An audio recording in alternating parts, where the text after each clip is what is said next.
Morning everyone. এত বড় হয়ে যাওয়ার পরেও রোজ দিন মায়ের হাতে ঝাড় খেয়ে ঘুম থেকে উঠতে হয়। হাই, আমি স্বর্ণা। তো ওই মায়ের ঝাড় খেয়ে ঘুম থেকে উঠে চলে গিয়েছিলাম ছাদে জামা কাপড় মেলতে। তারপর চলে গেছিলাম আঙ্কেলের ঘরে পুজো দিতে।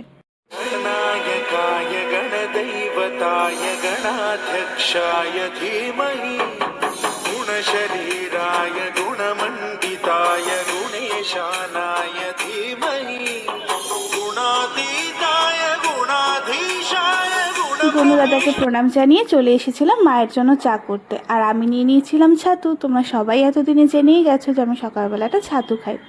আর এই টাইমটা হচ্ছে সারাদিনের মধ্যে বেস্ট টাইম, কারণ এই সময় আমি আর মা বসে যত পিএনপিসি হোক, যত গসিপ হোক, যত রাজ্যের ভুলভাল ডিসকাশন, সেগুলো সব এই সময় করি। দেখতেই পাচ্ছ দুজনের মুখে হাসি। কোনো একটা কিছু নিয়ে হয়তো আমরা খুব ইয়ার্কি মারছিলাম। এরকমই চলতে থাকে। তারপর মায়ের সাথে বদমাশি, পেছনে লাগা। আজকে একা একা সাদা চুল কালো করার জন্য ময়ূরী দিয়েছে। দেখো একটাও কালো হয়নি, বেশ হয়েছে। বেশি পাকা হলে এরকমই হয়। তারপর সঞ্চিতার বিয়ের এই কুলোটা পুরো ফাইনাল টাচটা কালকেই সেরে ফেলেছিলাম। একটুখানি কলকা করা বাকি ছিল আর ভার্নিশ দিয়ে পুরোটা কভার করা বাকি ছিল। ওটাই কালকে অফিস শুরু হওয়ার আগেই করে নিয়েছিলাম। আর ফাইনাল লুকটা আমি, যদি তোমরা চাও তাহলে তোমাদের সাথে ইউটিউবে শেয়ার করব। অলরেডি আমি ফেসবুক আর আমার ইনস্টাগ্রামে শেয়ার করে দিয়েছি, তোমরা চাইলে সেখান থেকেও দেখতে পারো। আর প্রসাদ বলে সব কিছু মাপ। সকালবেলা একটু প্লেটটা দেখো, ব্রেকফাস্টের কি আছে, শুধু মিষ্টি আর মিষ্টি আর মিষ্টি। খাও খাও খাও।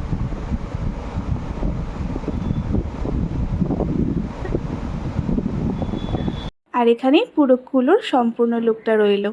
তোমরা সবাই কমেন্ট করে জানিও যে কীরকম লাগলো। যদি ভালো লেগে থাকে তাহলে একটা লাইক, কমেন্ট, শেয়ার করে দিও। আর হ্যাঁ, তোমরাও যদি চাও তোমাদের স্পেশাল দিনে আমাকে দিয়ে কোনো কাজ করাতে, তাহলে অবশ্যই যোগাযোগ করো। আমি তোমাদের পছন্দ মতন সব কিছু তৈরি করে দেব। আমি যেদিকে বাড়িতে থাকি সেদিকে একটুখানি কাজ করি আর বারবার রান্নাঘরে চলে যাই, কারণ এই সকালের দিকটা তোমার রান্নাঘরেই থাকে। তো এই ঘর থেকে রান্নাঘরে মায়ের সাথে গল্প করতে হয়, চিৎকার করে কথা বলতে হয়।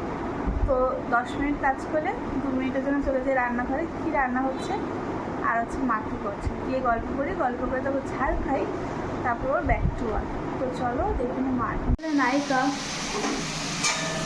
তোমাকে দেখলে আমার ভিউজ বেশি আসবে, তাই তোমাকে দেখালে আমার ভিউজ বেশি আসবে। আমার কি বলছে, এদিকে ঘুরে পারবে। আবার এসেছি মা তোমাকে জ্বালাতে। তোমাকে জ্বালাতে আবার আসলাম। কি রান্না করছো মা? হ্যাঁ, পার্শে মাছ।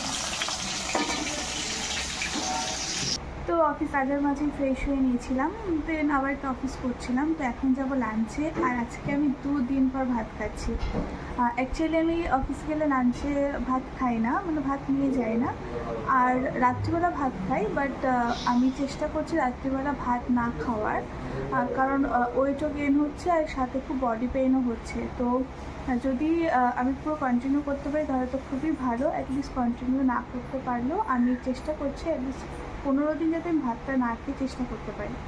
তো সেই কারণে লাস্ট দিন কোনো ভাত খাওয়া হয়নি। আজকে 2 দিন পরে লাঞ্চেও ভাত খাবো, যেহেতু আজকে ওয়ার্ক ফ্রম হোম করছি। আর 15 ডেজের যে চ্যালেঞ্জটা আমি নিয়েছি সেটা যদি তোমরা দেখতে চাও, তোমরা কমেন্ট করো যে আমি 15 ডেজ রাতে কী খাবো বা কী খাচ্ছি, সেটা আমি তোমাদের সাথে মিনি ব্লগে শেয়ার করে দেবো।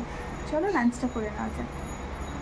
তো লাঞ্চে ছিল উচ্ছে কুমড়ো ভাজা, আমড়া দিয়ে টক ডাল আর পার্শে মাছের ঝাল। তাড়াতাড়ি অফিস থেকে লগ অফ করে নিয়েছি। তো যাচ্ছি এখন পিসি বাড়িতে গণেশ পুজোর জন্য। খুব তাড়াতাড়ি রেডি হয়েছি, তার জন্য রাস্তায় বেরিয়ে এখন ক্লিপ দিতে হচ্ছে। এই যে মা।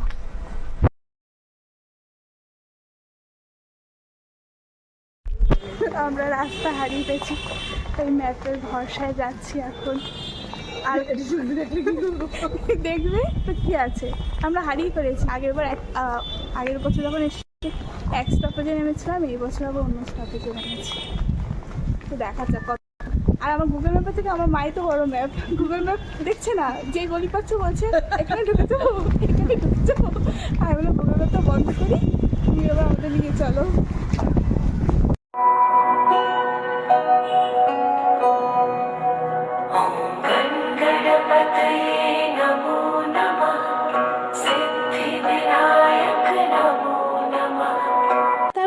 আর কি, অনেক দিন পর সবাই মিলে একসাথে হলে যা হয়, গল্প গুজব হচ্ছিল। আর ইনি হলেন আমার ঠাকুমার ছোট বোন। আর ছোট থেকে আমি, আমার দাদা আর আমার সব ভাইরা ঠাকুমাদের বন্ধু বলে ডাকতাম, কারণ মনে হয়েছিল জীবনের প্রথম বন্ধু হয়তো ঠাকুমাই হয়।